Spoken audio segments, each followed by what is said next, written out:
Welcome back to my YouTube channel. Make sure to like and subscribe to the channel for more interesting stories like these. Now, let's get into today's story video. Suspect wife 40 female of cheating tonight. Help me, 42 male, stay sane. My wife has been traveling for work more often over the last 2 years, and our relationship has had ups and downs as a result of this. This week, she'll be working on the East Coast, while we'll be working on the West. Because we have a shared Apple family account, she is willing to reveal her whereabouts. She was supposed to come home the next day, but she went out to dinner with a colleague this evening instead. At 9 p.m. PT, I was emailing her about the issues she was having with her children and dogs, and I looked up her location. She often complains about being exhausted, so I'm surprised she hasn't checked into her hotel. I'm going to suppose that dinner was a bit late. Approximately an hour later, 1:30 a.m. at /10:30 a.m. PT, I check her location again, and she is in a residential neighborhood. On Google Maps, there are no motels in the area, only houses, which is disappointing. I tried contacting her many times, thinking maybe the Do Not Disturb function had been activated, but she didn't pick up the phone. In this case, I'm watching her whereabouts at a property in the city where she often goes for a visit. She sent me a text message not long ago. I'm lost on what to do at this point. Do I have to wake up early in the morning to search for the phone? Simply inquire of her when she returns home as to why her phone was placed in such an unexpected spot. It is difficult for me not to jump to conclusions, yet there is a general sense of uneasiness about everything. What is my game plan going to be? Edit. She returned to the motel where she had been staying. At 2:30 a.m. PT/5:30 a.m. I took note of the situation. When I attempted to call her at 2:12 a.m. PT, she responded with a text message indicating that she was sleeping. The sinking feeling is becoming more intense. The way it will function is as follows. I offered to meet her at the airport if she needed it. The journey home will be spent interrogating her about the evening, her boss's home, or any other people she was with, and her activities after leaving the restaurant.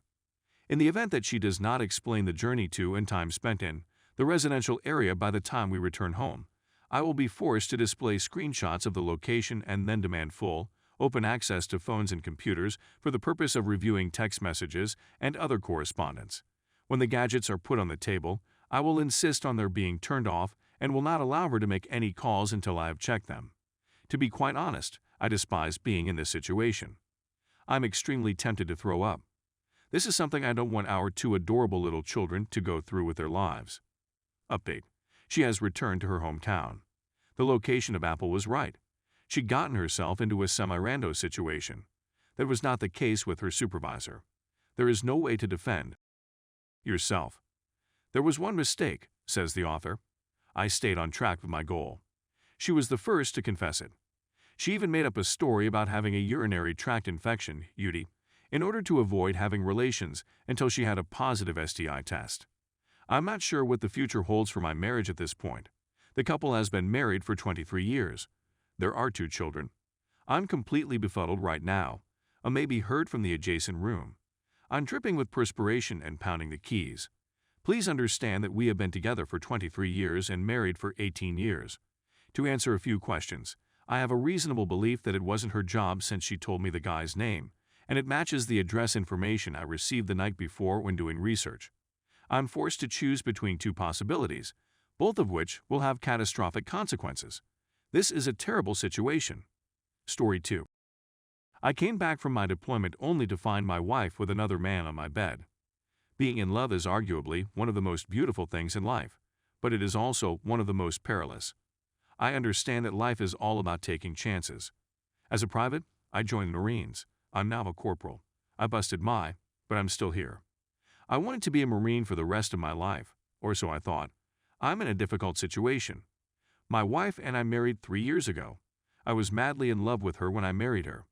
She made me happy with everything she did. I adored how she looked at me, how she smiled, laughed, and played with her hair. Now, I'm not sure whether I still adore her. I was on deployment for 8 months. Now, while I was at the base, my brothers would often remind me that women only married soldiers for the advantages. You know, things like benefit payments, healthcare, education, vacations, and so forth.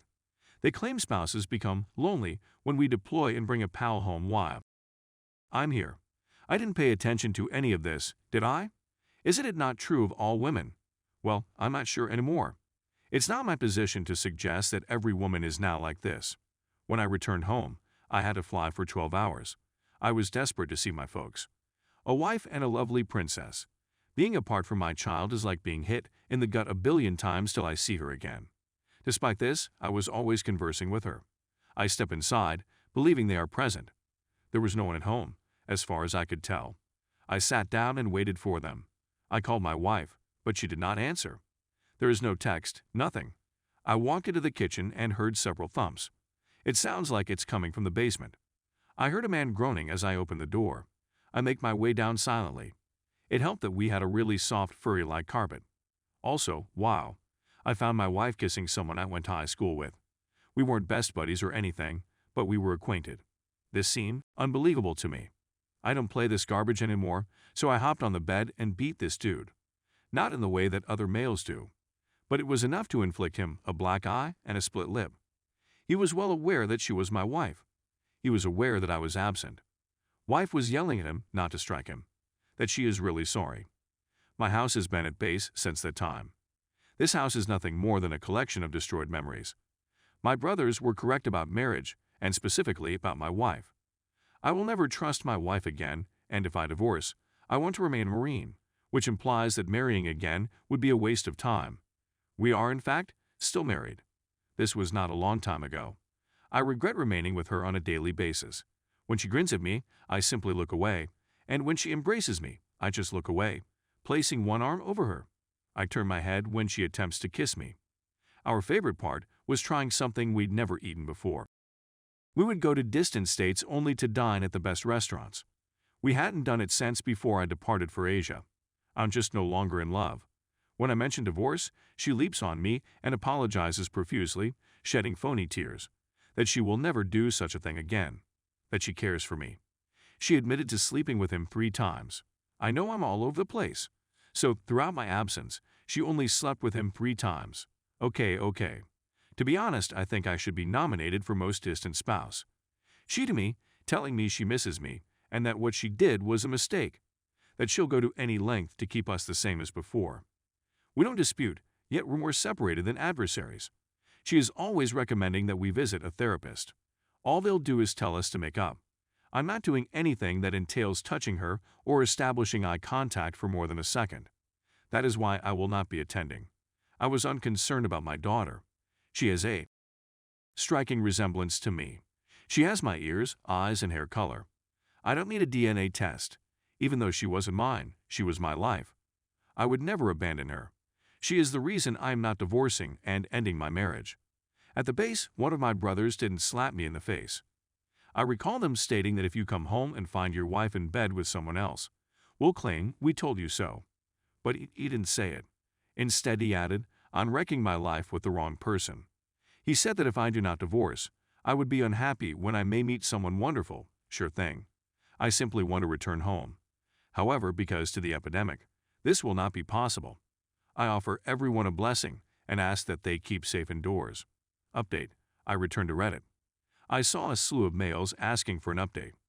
There are 103 distinct personal messages and 130 plus comments. It's impossible to respond to everything. It's probably a good idea to update every sub I wrote it to. I hope that wasn't too many haha, but I was in a deep despair. I was going through a difficult divorce, but I always had my tiny star at my side. My kid comes up to me and gives me a hug and tells me she loves me. She is my healer. I'm feeling considerably better after a long and hard couple of months, but I'll keep going.